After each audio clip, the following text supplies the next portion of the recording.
Sir ಈಗ ಇವರು ಇನ್ನು ಎಲ್ಲ ಒಂದು ಶಕ್ತಿಯ ಆಹ್ವಾನ ಅಂತ ಹೇಳಿದ್ರು. ಅಂದರೆ ಸಂಪಂಗಿ ಕೆರೆಯಿಂದ ಬಂದಿದ್ದಾರಂತೆ ವಾಪಸ್ ಬಂದಿದ್ದಾರೆ, ಗಂಗೆ ಪೂಜೆ ಎಲ್ಲ ಮುಗಿಸ್ಕೊಂಡು ಬಂದಿದ್ದಾರೆ. ಸೊ ಈಗ ನಮ್ಮ ಅರ್ಜುನ ಮತ್ತು ದ್ರೌಪದಿ ರಥೋತ್ಸವ ಏನು ಪ್ರಾರಂಭ ಆಗಿ ಮುಂದೋಯ್ತು. ಸೊ ಅದರ ಹಿನ್ನೆಲೆಯಲ್ಲಿ ಈ ಒಂದು ಶಕ್ತೋತ್ಸವ ದೇವಿ ಈ ನಮ್ಮ ಜ್ಞಾನೇಂದ್ರ ಸ್ವಾಮಿಗಳಿಗೆ ಅನುಗ್ರಹ ಆಹ್ವಾನ ಆಗಿರುತ್ತೆ. ಸೊ ಈಗ ಇನ್ನು ಕೆಲವೇ ಇನ್ನೊಂದು ಅರ್ಧ ಮುಕ್ಕಾಲು ಗಂಟೆ ತಾಸಿನೊಳಗಡೆಗೆ ಕರಗಕ್ಕೆ ಏನು ಬೇಕೋ ಆ ಶಕ್ತೋತ್ಸವಕ್ಕೆ ಪ್ರತಿಯೊಂದು ಸಹ ಗುಡಿ ಒಳಗಡೆ ಹೋಗಿ ಅದನ್ನು ಆ ಶಕ್ತಿಯನ್ನು ತುಂಬಿಸ್ಕೊಂಡು ಬರತಕ್ಕಂಥ ಒಂದು ಪ್ರಿಪರೇಷನ್. ಅಂದರೆ ಸಂಪಂಗಿ ಕೆರೆಯಿಂದ ಗಂಗೆ ಪೂಜೆ ಮುಗಿಸಿ ಬರುವಂಥದ್ದು ಇದು ಬರುವಂಥದ್ದು. ಸೊ ಈಗ ಇಲ್ಲಿ ಪ್ರದರ್ಶನ ಏನಿರುತ್ತೆ ಇದನ್ನೆಲ್ಲ ಮುಗಿಸ್ಕೊಂಡಿದ್ದಾದ್ಮೇಲಕ್ಕೆ ಗರ್ಭಗುಡಿಗೆ ಹೋಗಿ ಆ ಒಂದು ಕರಗ ಏನೀಗ ಶಕ್ತಿ ಆಹ್ವಾನ ಮಾಡ್ಕೊಂಡು ಬಂದಿರ್ತಾರೆ. ಇಷ್ಟು ದಿವಸ ಸುಮಾರು ಒಂದು 3 ತಿಂಗಳ ಕಾಲ ವ್ರತಗಳನ್ನ ಮಾಡಿರ್ತಾರೆ. ಇದೇನು ಸಾಮಾನ್ಯವಾದಂಥ ಒಂದು ಇದು ವ್ರತ ಅಲ್ಲ ಇದು. ಹೌದು, ಭಾಳ ಕಷ್ಟ. ಈಗ ನಾವು ಒಂದು ವಾರ ಒಂದು 10 ದಿವಸ ಇರಬೇಕಂದ್ರೆ ಕಷ್ಟ ಆಗುತ್ತೆ. ಹೌದು, ಅಂಥದ್ರಲ್ಲಿ ಸ್ವಾಮಿಗಳು ಆ ತಾಯಿ ಒಲಿಬೇಕು ಅಂತಂದರೆ ಶ್ರದ್ಧಾ ಭಕ್ತಿಯಿಂದ ಆ ಒಂದು ನಿಷ್ಠೆ ಆ ತಾಯಿ ಅನುಗ್ರಹ ಇದ್ದರೆ ಮಾತ್ರ ಆ ಶಕ್ತಿ ಆಹ್ವಾನ ಆಗ್ತದೆ. ಸೊ ಹಾಗಾಗಿ ಆ ತಾಯಿ ಶುಭ ಸೂಚನೆ, ಶುಭಗಳಿಗೆ ಒಳ್ಳೆಯದಾಗತ್ತೆ, ಲೋಕ ಕಲ್ಯಾಣಕ್ಕೂ ಎಲ್ರಿಗೂ ಸಮಸ್ತ ನಾಡಿನ ಜನತೆಗೂ ಕೂಡ ಒಳ್ಳೆಯದಾಗತ್ತೆ ಅನ್ನತಕ್ಕಂಥ ಒಂದು ನಂಬಿಕೆ. ರೈಟ್. ದೇವಾರ್ಜುನ ಅವರು ಕೂಡ ಹೇಳ್ತಾ ಇದ್ರು, ಅಂದರೆ ಮನೆಗಳಲ್ಲಿ 9 ದಿನಗಳ ಕಾಲ 11 ದಿನಗಳ ಕಾಲ ವ್ರತ ಪೂಜೆ ಪುನಸ್ಕಾರ ಇದ್ದೇ ಇರುತ್ತೆ ಅಂತ. ಬಟ್ ಕರಗ ಹೊರುವಂಥ ಪೂಜಾರಿಗಳಿರ್ತಾರಲ್ಲ ಅವರು ವರ್ಷವಿಡೀ ಅವರು ವ್ರತಾನೇ ಅಂತ. ಸೊ ಅಷ್ಟು ಕಠಿಣ ನಿಯಮ ಯಾಕೆ ಸರ್? ಅಂದರೆ ಅಷ್ಟು ಬೇಕಾಗುತ್ತಾ? ಆ ಶಕ್ತಿ ಬೇಕು ಅಂತಾರೆ? 100% ಬೇಕಾಗುತ್ತೆ ಸರ್, ಬೇಕಾಗುತ್ತೆ. ಯಾಕಂತಂದರೆ ಸಾಮಾನ್ಯವಾಗಿ ನೋಡಿ ನೀವು ಭಾಳಷ್ಟು ಊರುಗಳಲ್ಲಿ ಎಲ್ಲ ಕೆಲವೊಂದು ಜನರು ಸಹ ನಾವು ಕರಗ ಮಾಡ್ತೀರಿ ಅಂತೇಳಿ ಭಾಳಷ್ಟು ಜನ ಅನೇಕ ಕರಗಗಳಿದ್ದಾವೆ. ಗಂಗಮ್ಮ ಕರಗ ಮಾಡ್ತಾರೆ, ಎಲ್ಲಮ್ಮನ ಮಾಡ್ತಾರೆ, ದುಗ್ಲಮ್ಮನ ಮಾಡ್ತಾರೆ, ಮಾರಮ್ಮನ ಮಾಡ್ತಾರೆ. ಅವರು ಏನೋ ಮಾಡಬೇಕು ಅಂತ ಮಾಡ್ತಾರೆ. ಇದು ಆ ರೀತಿ ಇಲ್ಲ. ಇದು ಈ ಸಂಪ್ರದಾಯಗಳು ಏನಿದೆ ಅದನ್ನು ಕಠಿಣ ವ್ರತ ಅದು. ಹೌದು, ಆ ವ್ರತನ ಪಾಲನೆ ಮಾಡ್ಕೊಂಡು ಬಂದಾಗ ಮಾತ್ರ ಅದು ಸಕ್ಸಸ್ ಆಗ್ತದೆ. ಆ ಒಂದು ಶಕ್ತಿ ತುಂಬುತ್ತೆ. ಇಲ್ಲದೆ ಹೋದರೆ ಏನಾಗಿ ನಾನು ಮಾಡ್ಬೋದು ಅಂತೇಳಿ ಮಾಡಿದ್ರೆ ಅದು ಆ ಒಂದು ಇದು ಬರಲ್ಲ, ವರ್ಚಸ್ಸು ಇರಲ್ಲ. ವರ್ಚಸ್ಸು ಇರಲ್ಲ, ಆ ಶಕ್ತಿ ಸಹ ನಿಮಗೆ ಅದು ತುಂಬಲ್ಲ, ಮೈ ತುಂಬಲ್ಲ. ಕರೆಕ್ಟ್. ತಾಯಿ ಅನುಗ್ರಹ ಬೇಕು. ಹೌದು, ಭಾಳಷ್ಟು ಜನರು ಇವತ್ತು ಒಂದು ರೀತಿ ಫ್ಯಾಷನ್ ಆಗಿಬಿಟ್ಟಿದೆ. ನೀವು ಭಾಳ ನೋಡಿರ್ತೀವಿ. ನಾವು ಕೂಡ ಅನೇಕ ಭಾಗದಲ್ಲಿ, ಬೆಂಗಳೂರಿನಲ್ಲಿ ಅನೇಕ ಭಾಗದಲ್ಲಿ ನೋಡ್ತೀವಿ ಕರಗ ಮಹೋತ್ಸವ. ಗಂಗಮ್ಮದು ಮಾಡ್ತಾರೆ, ಮಾರಮ್ಮಂದು ಮಾಡ್ತಾರೆ, ಎಲ್ಲ ಕರಗಗಳು ಮಾಡ್ತಾರೆ. ಎಲ್ಲರೂ ಪ್ರಯತ್ನ ಮಾಡ್ತಾರೆ ಅದನ್ನು. ಅವ್ರು ಏನೋ ಅವರು ಮಾಡ್ತಾರೆ, ನಾವು ಮಾಡೋಣ, ನಮ್ಮೂರೆಲ್ಲ ಮಾಡೋಣ ಅಂತ ಮಾಡ್ತಾರೆ. ಬಟ್ ಇದು ಕ್ಷತ್ರಿಯ ಪರಂಪರೆಗಳನ್ನ ಉಳ್ಳತಕ್ಕಂಥ ಒಂದು ಅಗ್ನಿಯನ್ನು ಆರಾಧಿಸ್ತಕ್ಕಂಥ ಒಂದು ಸಂಸ್ಕೃತಿಗಳು, ಸಂಪ್ರದಾಯಗಳು. ಇವನ್ನ ಮಾಡಬೇಕು ಅಂತಂದರೆ ವಿಪರೀತ ಕಠಿಣ ವ್ರತಗಳನ್ನ ಮಾಡಬೇಕು. ಹೌದು, ಅದನ್ನು ಎಲ್ಲರೂ ಮಾಡ್ತೀರಿ ಅಂತಂದರೆ ಅದು ಮಾಡೋದಕ್ಕೆ ಕಷ್ಟ ಆಗುತ್ತೆ ಖಂಡಿತ. ಆ್ಯಂಡ್ ಅಲ್ಲೂ ಕೂಡ ಈಗ ವೇಣು ಸರ್ ಅಲ್ಲಿ ಕೈಯಲ್ಲಿ ಹಿಡ್ಕೊಂಡಿರುವಂಥ ಕತ್ತಿ, ಅವರೆಲ್ಲರೂ ಕೂಡ ವೀರಕುಮಾರರು. ಸೊ ಆ ಕತ್ತಿಯನ್ನು ಎಲ್ಲಿ ಅವರು ಮನೇಲಿ ಇಟ್ಕೊಂಡಿರ್ತಾರಾ ಅಥವಾ ದೇವಸ್ಥಾನದ ಒಳಗಡೆ ಇರುವಂಥದ್ದು ಈ ಸಂದರ್ಭದಲ್ಲಿ ಅದನ್ನು ಎಲ್ರಿಗೂ ಹಂಚ್ತಾರಾ? ಯಾವ ಥರ? ಇಲ್ಲ, ಅದು ಪ್ರತಿಯೊಬ್ಬರ ಮನೆಯಲ್ಲಿ ಅದನ್ನು ಪೂಜೆ ರೂಮಲ್ಲಿ ಇಟ್ಟು ದಿನಾಲೂ ಪೂಜೆ ಮಾಡುವಂಥ ಒಂದು ಪ್ರತೀತಿ ನಮ್ಮಲ್ಲಿ ಇದೆ.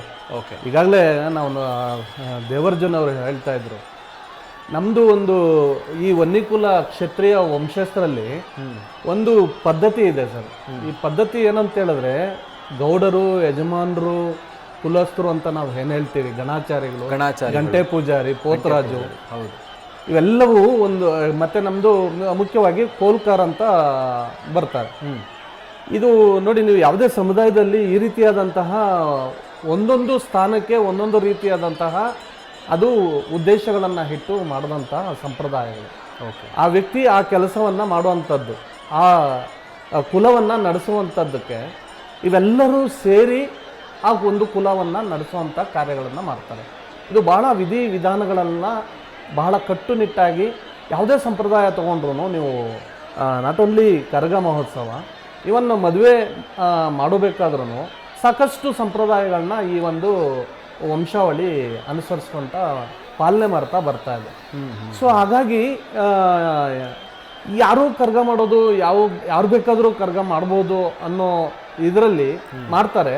ಆದರೆ ಈ ಒಂದು ವಂಶಸ್ಥರು ಏನು ಮಾಡ್ತಾರೆ, ವನ್ನಿಕುಲ ಕ್ಷತ್ರಿಯ ವಂಶಸ್ಥರು, ಇದು ಭಾಳ ಶ್ರದ್ಧಾಭಕ್ತಿಯಿಂದ ದೈವ ಸಂಭೂತಿನಿಯಾದ ದ್ರೌಪದಿ ತಾಯಿಯನ್ನು ಈ ಧರೆಗೆ ಕರ್ಕೊಂಡು ಬರಬೇಕು. ಆ ಚೈತ್ರ ಹುಣ್ಣಿಮೆ ದಿವಸ ಆ ತಾಯಿನ ನಾವು ಆ ದಿವಸ ನಾವು ಕಣ್ಣಾರ ನೋಡಬೇಕು ಅಂತೇಳಿ ಇಡೀ ವರ್ಷವಿಡೀ ಆ ಕರಗದ ಪೂಜಾರಿ ಅವರು ವರ್ಷವಿಡೀ ಆ ಆರಾಧನೆಯನ್ನು ಮಾಡ್ತಾರೆ. ಬಹಳ ಕಟ್ಟುನಿಟ್ಟಾಗಿ ಕೆಲವೊಂದು ಗೌಪ್ಯಗಳನ್ನು ಅವರು ಕಟ್ಟುನಿಟ್ಟಾಗಿ ಪಾಲಿಸ್ತಾರೆ. ಆಗ ಮಾತ್ರ ಆ ತಾಯಿ ಅವರಿಗೆ ಹೊಲಿತಕ್ಕಂಥದ್ದು. ಇಲ್ದಿದ್ರೆ ಅದು ಹೊಲಿಯಲ್ಲ ಸರ್ ಇದು. ಅದರಿಂದ ಈ ಒಂದು ಏನು ಕಮ್ಯುನಿಟಿ ಇದೆ, ಈ ಒಂದು ಸಮುದಾಯ ಇದೆ, ಆ ಸಮುದಾಯ ಈ ಎಲ್ಲ ಒಂದು ವ್ಯವಸ್ಥೆಗಳನ್ನ ಈಗಲ್ಲ, ಇದು ಏನು ರಾಜ ಮಹಾರಾಜರಿದ್ದರಪ್ಪ, ಈಗ ಈ ವಂಶಸ್ಥರನ್ನ ಪಾಂಡವ ವಂಶಸ್ಥರಿಗೆ ಹೋಲಿಕೆ ಮಾಡ್ತಾರೆ. ಅಲ್ಲಿಂದ ಬಂದಿರತಕ್ಕಂಥವ್ರು ಇವರು ಅಂತೇಳಿ ಅನೇಕ ವೇದಗಳಲ್ಲಿ ಉಲ್ಲೇಖಗಳಾಗಿದೆ. ನಾವು ಹೇಳ್ತೀವಿ 18 ಪುರಾಣಗಳು ಏನು ಹೇಳ್ತೇವೆ, 18 ಪುರಾಣಗಳಲ್ಲಿ ನಮ್ಮದು ವನ್ನಿ ಪುರಾಣ ಅಂತ ಇದೆ, ಅಗ್ನಿ ಪುರಾಣ ಅಂತೇಳಿ. ಅದರಲ್ಲಿ ಸಂಪೂರ್ಣವಾಗಿ ಈ ಒಂದು ಕುಲಸ್ರು ಏನೆಲ್ಲ ಮಾಡ್ತಾರೆ ರಾಜವಂಶಸ್ಥರು ಅದೆಲ್ಲವನ್ನು ವಿವರವಾಗಿ ತಿಳಿಸಿರೋವಂಥದ್ದು. ಅದರಿಂದ ಬಹಳ ಈ ದೈವ ಸಂಭೂತಿಯನ್ನು ಪಡ್ಕೊಳ್ಳಿಕ್ಕೆ ಬಹಳ ಕಟ್ಟುನಿಟ್ಟಾದಂತಹ ವ್ರತಗಳನ್ನು ಮಾಡಿ ಆ ದೈವವನ್ನು ನಾವು ಬರಮಾಡಿಕೊಳ್ಳುವಂಥದ್ದು ಪದ್ಧತಿಯನ್ನು ಈ ವನ್ನಿಕುಲಸ್ಥರು ಮಾಡ್ಕೊತ ಬರೋದು ಅಂತೇಳಿ ನಾನು ಹೆಮ್ಮೆಯಿಂದ ಹೇಳಬಲ್ಲೆ ಸರ್. ನಮಗೂ ನೋಡೋದಕ್ಕೆ ಖುಷಿ ಆಗುತ್ತೆ ಸರ್. ಅಂದರೆ ಒಂದು ಹಬ್ಬಕ್ಕೋಸ್ಕರ ಇಡೀ ಸಮುದಾಯ ಒಟ್ಟಿಗೆ ಸೇರೋದಿದೆಯಲ್ಲ, ಅದು ನಿಜವಾಗ್ಲೂ ಒಂಥರ ಆಶ್ಚರ್ಯ. ಯಾಕಂದರೆ ಪ್ರತಿ ಮನೆಯಿಂದ ಒಬ್ಬರು ಮಿನಿಮಮ್ ಒಬ್ಬರಂತೂ ದೇವಸ್ಥಾನದೊಳಗಡೆ ಇದ್ದೇ ಇರ್ತಾರೆ. ಬೆಂಗಳೂರಿನ ಸುತ್ತಮುತ್ತ, ಬರೀ ಬೆಂಗಳೂರು ಅಷ್ಟೇ ಅಲ್ಲ, ಸುತ್ತಮುತ್ತ ಇರುವಂಥ ಈ ಹೊಸಕೋಟೆ ಭಾಗ ಇರ್ಬೋದು, ನೆಲಮಂಗಲ ಭಾಗ, ಅಲ್ಲಿ ಎಷ್ಟೇ ದೂರ ಇದ್ದರೂ ದೇವಸ್ಥಾನದಿಂದ ಇವತ್ತಿನ ದಿನ ಆ ಮನೆಯಿಂದ ಒಬ್ಬ ಪ್ರತಿನಿಧಿ ಆದರೂ ಈ ಒಂದು ಮಹೋತ್ಸವದಲ್ಲಿ ಇದ್ದೇ ಇರ್ತಾರೆ ಅಲ್ವಾ? ಹೌದು. ಯಾಕಂತ ಹೇಳಿದ್ರೆ ಆ ದೈವ ಸಂಭೂತಿಯನ್ನು ಈ ಚೈತ್ರ ಹುಣ್ಣಿಮೆ ದಿವಸ ನಾವು ನಮ್ಮ ತಾಯಿ ಅಲ್ವಾ ಅದು, ಆ ತಾಯಿನ ಇವತ್ತು ಕಣ್ಣಾರ ನೋಡಬೇಕು ಅಂತೇಳಿ ಎಲ್ಲರೂ ಉತ್ಸುಕರಾಗಿ ಈ ಒಂದು ದೈವ ಸಂಭೂತಿಯನ್ನು ನೋಡೋದಕ್ಕೆ ಬೆಂಗಳೂರು ಬಂದೇ ಬರ್ತಾರೆ. ಅದು ಎಲ್ಲೆಲ್ಲಿಗೆ ಹರಡಿದೆ ಸರ್? ಅಂದರೆ ವಹಿನಿಕುಲ ಕ್ಷತ್ರಿಯ ಸಮಾಜ ಇದು ಏನಂತಂದರೆ ವಿಶೇಷವಾಗಿ ಈ ಧರ್ಮರಾಯ ಸ್ವಾಮಿ ದೇವಸ್ಥಾನ ಏನಿದೆ, ಈ ದೇವಸ್ಥಾನಕ್ಕೆ ಸುಮಾರು 1600 ವರ್ಷಗಳ ಇತಿಹಾಸ ಇದೆ ಅಂಥೇಳಿ ಮುಜರಾಯಿ ಇಲಾಖೆಯ ಒಂದು ಏನಿದೆ ವೆಬ್ಸೈಟ್, ಅದರಲ್ಲೇ ಸಹ ದಾಖಲೆಗಳ ಸಮೇತ ಕೊಟ್ಟಿದ್ದಾರೆ. ದಾಖಲೆಗಳ ಸಮೇತ ಅದರಲ್ಲಿದೆ. ಇದು ಸಂಪೂರ್ಣವಾಗಿ ವಹಿನಿಕುಲ ಕ್ಷತ್ರಿಯ ಜನಾಂಗದವರು ಸಾವಿರಾರು, ಅಂದರೆ 800ನೇ ಶತಮಾನ 600ನೇ ಶತಮಾನದಿಂದನೂ ಸಹ ಇದು ಕಟ್ಟಿರ್ತಕ್ಕಂಥ ಒಂದು ದೇವಾಲಯ ಅಂತಿದೆ. ಸೊ ಇಲ್ಲಿ ನಡೆಸ್ಕೊಂಡು ಬಂದಿರತಕ್ಕಂಥವ್ರು ಯಾರಪ್ಪ ಅಂತಂತಂದರೆ ಇವರು ಮೂಲತಃ ಪಲ್ಲವ ರಾಜ, ಪಲ್ಲವಸ್. ಇವು ನೀವು ಮಹಾಬಲಿಪುರಮೆಲ್ಲ ನೋಡಿದಿರಲ್ಲ, ಮಹಾಬಲಿಪುರಮಲ್ಲಿ ಇರತಕ್ಕಂಥದ್ದು ಪಂಚರಥಗಳು, ದ್ರೌಪದಿ ರಥ, ಧರ್ಮರಾಯ ರಥ, ಅರ್ಜುನ ರಥ, ಭೀಮರಥ, ಈ ರೀತಿ ಪಂಚರಥಗಳು ಮಹಾಬಲಿಪುರಮಲ್ಲಿ ಅಂದಿನ ಕಾಲಕ್ಕೆ ಪಲ್ಲವರು ನರಸಿಂಹವರ್ಮ ಕಟ್ಟಿಸಿರ್ತಕ್ಕಂಥದ್ದು ಅದೆಲ್ಲ ಇತಿಹಾಸ ಇದೆ. ಓಕೆ. ಸೊ ಆ ಜನಾಂಗವೇ ಈ ಜನಾಂಗ. ಆ ಪಂಚರಥಗಳನ್ನ ಏನು ಧರ್ಮರಾಯ ದ್ರೌಪದಿನ ಆರಾಧನೆ ಮಾಡತಕ್ಕಂಥ ಜನಾಂಗವೇ ಈ ಜನಾಂಗ. ಓಕೆ. ಸೊ ಪಾರ್ಥ ಸಾರಥಿ ಟೆಂಪಲ್ ಅಂತೇಳಿ ಚೆನ್ನೈಯಲ್ಲಿದೆ. ಅಲ್ಲಿ ಏನು ಒಂದು ಸ್ಟ್ಯಾಚ್ಯೂ ಇದೆ ಆ ದೇವಸ್ಥಾನದ ಮುಂದುಗಡೆ, ಅದೇ ಸ್ಟ್ಯಾಚ್ಯೂ ಅಷ್ಟೇ ಆ ಒಂದು ಪೀರಿಯಡಲ್ಲೇ ಆಗಿರ್ತಕ್ಕಂಥದ್ದು ಇಲ್ಲೂ ಸಹ ಅದೇ ಸ್ಟ್ಯಾಚ್ಯೂ ಇದೆ. ಅದೇ ಧರ್ಮರಾಯ ಸ್ವಾಮಿ ದೇವಸ್ಥಾನ, ಧರ್ಮರಾಯ ಸ್ವಾಮಿ ದೇವಸ್ಥಾನ ಮುಂದುಗಡೆ ಇದೆ. ಓಕೆ. ಅದು ನಿಮಗೆ ಕಳಿಸಿದ್ದೀನಿ, ಪಿಕ್ಚರ್ ಅದೆಲ್ಲ ಕಳಿಸಿದ್ದೀನಿ ನಿಮಗೆ. ಮತ್ತು ಈ ದ್ರೌಪದಿ ತಾಯಿನ ನಾವು ಯಾಕೆ ಆದಿಶಕ್ತಿ ಸ್ವರೂಪಿಣಿ ಅಂತ ಹೇಳ್ತೀರಿ ಅಂತಂತಂದರೆ, ನೋಡಿ ನೀವು ಎಲ್ಲ ದೇವಾಲಯಗಳ ಮುಂದುಗಡೆ ನೀವು ಎಲ್ಲ ನಂದಿ ಇರ್ಬೋದು, ಇನ್ನೊಂದು ಇರ್ಬೋದು, ಗರುಡಗಂಬ ಈ ರೀತಿಯೆಲ್ಲ ಇದೆ. ಬಟ್ ಈ ದೇವಸ್ಥಾನದ ಮುಂದುಗಡೆ ಸಿಂಹ ಇದೆ. ಸಿಂಹ ಬಂದು ಪಲ್ಲವರ ರಾಜಮುದ್ರೆ, ರಾಜಲಾಂಛನ. ಅದೇ ನೀವು ಅಲ್ಲಿ ಉಯ್ಯಾಲೆ ಆಡ್ತಾರಲ್ವ, ಕಂಬಗಳು 2 ಕಂಬಗಳು ಉಯ್ಯಾಲೆ ಆಡ್ತಾರೆ, ಉಯ್ಯಾಲೆ ಸೇವೆನೂ ಮಾಡ್ತಾರೆ ತಾಯಿಗೆ, ಮುತ್ಯಾಲಮ್ಮ ದೇವಿಗೆ. ಆ ಕಂಬಗಳ ಮೇಲೆ ಮೀನಿನ ಆಕೃತಿ, ಅದು ಪಾಂಡ್ಯರಾಜರ ಒಂದು ಲಾಂಛನ. ಓಕೆ. ಸೊ ಅಲ್ಲಿರೋ ದೇವಸ್ಥಾನದ ಕಲ್ಲುಗಳ ಮೇಲೆ ಇರತಕ್ಕಂಥ ಶಿಲೆಗಳಿರುತ್ತೆ ನಮ್ಮ ಜನಾಂಗದ ಇತಿಹಾಸ. ನಾವು ಯಾರು, ನಾವೇನು ಅಂತೀವಿ. ಸೊ ಈ ರೀತಿ ಭಾಳಷ್ಟು ವಿಶೇಷಗಳು, ಭಾಳಷ್ಟು ಶಕ್ತಿ ಇದೆ ಆ ತಾಯಿ. ಆ ತಾಯಿನ ಆರಾಧನೆ ಮಾಡಿಕೊಂಡು ಹೊಲಿಸ್ಕೊಂಡು ಬರಬೇಕು ಅಂತಂದರೆ ಅಷ್ಟೊಂದು ಈಸಿ ಅಲ್ಲ. ಹಾಗಾಗಿ ಇಡೀ ನಮ್ಮ ಕರ್ನಾಟಕಕ್ಕೆ ದಿ ಮೋಸ್ಟ್ ಓಲ್ಡೆಸ್ಟ್ ಟೆಂಪಲ್ ಅಂತಂದರೆ ಅದು ಈ ಧರ್ಮಾಯಸ್ವಾಮಿ ದೇವಸ್ಥಾನ. Okay okay. Compare to Andhra, Tamil Nadu ಸಹ ಇದು ಭಾಳಷ್ಟು ಹಳೇದಿದೆ. ಈಗ ವೀರಕುಮಾರರಿಂದ ಅಲಗು ಸೇವೆ ನಡೀತಾ ಇದೆ. ಸೊ ಆ ಸೇವೆ ಯಾಕಾಗಿ ಸರ್, ಅಂದರೆ ಉದ್ದೇಶಕ್ಕಾಗಿ? ಅಫ್ಕೋರ್ಸ್ ಪುರಾಣಗಳಲ್ಲಿ ನೋಡಿದ್ರೆ ತಾಯಿ ನಮ್ಮನ್ನ ಬಿಟ್ಟು ಹೋಗಬೇಡ ಅನ್ನುವಂಥ ಒಂದು ಮನವಿಗೋಸ್ಕರ ತಮ್ಮನ್ನು ತಾವು ಆ ಕತ್ತಿಯಿಂದ ಅಥವಾ ಅಲಗು ಅಂತ ಏನು ಕರಿತೀವಿ ಅದರಿಂದ ಹೊಡ್ಕೊಂಡಂಥ ಸಂದರ್ಭದಲ್ಲಿ ತಾಯಿಗೆ ಮರುಕ ಬಂದು, ಆಯಿತು 3 ದಿನಗಳ ಕಾಲ ನಿಮ್ಮ ಜೊತೆ ನಾನು ಭೂಮಿಗೆ ಬಂದು ಇರ್ತೀನಿ, ಸ್ವರ್ಗಕ್ಕೆ ಹೋಗ್ತೀನಿ, ಬಟ್ ಆ 3 ದಿನ ಅಂದರೆ ಈ 3 ದಿನ, ಇವತ್ತು ನಿನ್ನೆ ಮುನ್ನ ಆ 3 ದಿನ ಅನಿಸುತ್ತೆ. ಸೊ ಆ 3 ದಿನಗಳ ಕಾಲ ನಿಮ್ಮ ಜೊತೆ ನಾನು ಇರ್ತೀನಿ ಅನ್ನುವಂಥ ಒಂದು ಸ್ವರ್ಗಾರೋಹಣದ ತಾಯಿ ಆ ಮಾತು ಕೊಡ್ತಾರೆ ತಾಯಿ. ಸೊ ಈಗ ಈ ಒಂದು ಸಂದರ್ಭ ಯಾಕಾಗಿ ಅಂದರೆ ಈ ಅಲಗು ಸೇವೆ ಈಗಿನ ಆಧುನಿಕ ಜಗತ್ತಿನಲ್ಲಿ ಅದನ್ನು ವಿಶ್ಲೇಷಣೆ ಮಾಡೋ ಹಾಗಿದ್ರೆ? ಅದನ್ನು ವಿಶ್ಲೇಷಣೆ ಮಾಡೋ ರೀತಿ ಅಂತಂದರೆ, ಈಗ ಅದನ್ನು ವಿಶ್ಲೇಷಣೆ ಮಾಡಬೇಕು ಅಂತಂತಂದರೆ ಪ್ರಮುಖವಾಗಿ ಈಗ ನಾವು ಆನ್ ರೆಕಾರ್ಡ್ಸ್ ನಮಗೆ ಇರತಕ್ಕಂಥ ಈಗ ಭಾರತೀಯ ಪುರಾತತ್ವ ಇಲಾಖೆಯ ದಾಖಲೆಗಳು ಅಂತಿದೆ, ಆರ್ಕಿಯಾಲಜಿಕಲ್ ಡಿಪಾರ್ಟ್ಮೆಂಟ್ ರೆಕಾರ್ಡ್ಸ್. ಆ ಒಂದು ರೆಕಾರ್ಡ್ಸಲ್ಲಿ ಸುಮಾರು 125 ವರ್ಷದ ದಾಖಲೆಗಳು ಡಾಕ್ಟರ್ ಎಡ್ಗರ್ಡ್ ಥರ್ಸ್ಟನ್ ಅಂತೇಳಿ ಇವತ್ತು ನಾವು ಆರ್ಕಿಯಾಲಜಿಕಲ್ ಡಿಪಾರ್ಟ್ಮೆಂಟಲ್ಲಿ ಏನೇನು ಯಾವ್ಯಾವ ಜನಾಂಗದ ಇದೆಯೋ ಆ ಜನಾಂಗದ ಹಿನ್ನೆಲೆಗಳೆಲ್ಲ ಸಂಪೂರ್ಣವಾಗಿ ಅಲ್ಲಿ ಸಿಕ್ಬಿಡುತ್ತೆ. ಆ ಒಂದು ರೆಕಾರ್ಡ್ಸಲ್ಲಿ ನಮ್ಮ ಪೂರ್ವಿಕರು 150 ವರ್ಷದ ಹಿಂದೆ ಕೊಟ್ಟಿರ್ತಕ್ಕಂಥ ದಾಖಲೆಗಳಲ್ಲಿ ಏನಿದೆ ಅಂತಂದರೆ, ಇದು ಆ್ಯಕ್ಚುಲಿಯಾಗಿ ನಾನು ಹೇಳ್ದಲ್ವಾ, ಇದು ಸಂಪೂರ್ಣವಾಗಿ ಮಹಾಭಾರತದ ಒಂದು ಹಿನ್ನೆಲೆಯ ಒಂದು ಕಾರ್ಯಗಳೇ ಈ ಕರಗ ಮಹೋತ್ಸವ. 18 ದಿನಗಳ ಕಾರ್ಯಕ್ರಮಗಳು ನಡೀತವೆ. ಸೊ ಈ ಒಂದು 18 ದಿನಗಳು ಏನು ಮಹಾಭಾರತ ಕುರುಕ್ಷೇತ್ರ ಆಗಬೇಕು, ನಾಳೆ ನಡೆಯುತ್ತೆ, ಪ್ರಾರಂಭ ಆಗುತ್ತೆ ಅಂತಂದಾಗ ಈ ಕೌರವರು ಬಂದು ಒಂದು ಅಂದರೆ ಅವ್ರಿಗೆ ಯಶಸ್ಸು ಸಿಗಬೇಕು ಅಂತೇಳಿ, ಕೌರವರು ನಾವೇ ಗೆಲ್ಲಬೇಕು ಅಂತೇಳಿ ಅವ್ರಿಗೆ ಅವರ ಕುಲದ ಗುರುಗಳು ಏನು ಮಾಡ್ತಾರೆ, ನೀವು ಒಂದು ಬಿಳಿ ಆನೆನ ಬಲಿ ಕೊಡಿ, ಬಿಳಿ ಆನೆನ ಓಕೆ ಬಲಿ ಕೊಡಿ ಅಂತ ಹೇಳ್ತಾರೆ. ಇದು ಭಾರತೀಯ ಪುರಾತತ್ವ ಇಲಾಖೆಯಲ್ಲಿ ಇರತಕ್ಕಂಥ ದಾಖಲೆ. ಓಕೆ, ಇದು ಏನು ನಾವು ಬೇರೆ ಒಂದು ರೀತಿ ಇದಲ್ಲ, ಊಹಾಪೋಹಗಳಂತಲ್ಲ, ಇದು ಸೆಂಟ್ರಲ್ ಗೌರ್ಮೆಂಟಲ್ಲಿ ಇರತಕ್ಕಂಥ ಒಂದು ರೆಕಾರ್ಡ್ಸ್ ಈ ಜನಾಂಗದಲ್ಲಿ ಈ ಒಂದು ಅಲಗು ಸೇವೆಯ ಹಿನ್ನೆಲೆ. ಸೊ ಅದರಲ್ಲಿ ಏನಾಗುತ್ತೆ, ಅವ್ರಿಗೆ ಕೌರವರಿಗೆ ಬಿಳಿ ಆನೆ ಸಿಗುತ್ತೆ, ಬಲಿ ಕೊಡ್ತಾರೆ. ಪಾಂಡವರಿಗೆ ಆವತ್ತಿನ ದಿವಸ ಬಿಳಿ ಆನೆ ಸಿಗಲ್ಲ. ಓಕೆ. ಸೊ ಅದು ಬಿಳಿ ಆನೆ ಸಿಗದೇ ಇರತಕ್ಕಂಥ ಒಂದು ಸಂದರ್ಭದಲ್ಲಿ ಆ ಒಂದು ಸಮಯದಲ್ಲಿ ಏನು ಮಾಡ್ತಾರೆ, ಈಗ ಆಯ್ತಲ್ಲ, ಈಗ ಏನು ಮುಂದೆ ಏನು ಮಾಡಬೇಕು ಅಂತೇಳಿ ಅವರ ಒಂದು ಗುರುಗಳನ್ನ ಕೇಳ್ಕೊಂಡಾಗ ಅವರು ಗುರುಗಳು ಸಜೆಸ್ಟ್ ಮಾಡ್ತಾರೆ, ಒಂದು 12ರಿಂದ ಒಂದು 17 ವರ್ಷದ ಒಳಗಡೆ ಇರತಕ್ಕಂಥ ಒಬ್ಬ ಬಾಲಕನ್ನ ಬಲಿ ಕೊಡಿ, ನೀವು ಬಲಿ ಕೊಡಬೇಕು. ಓಕೆ.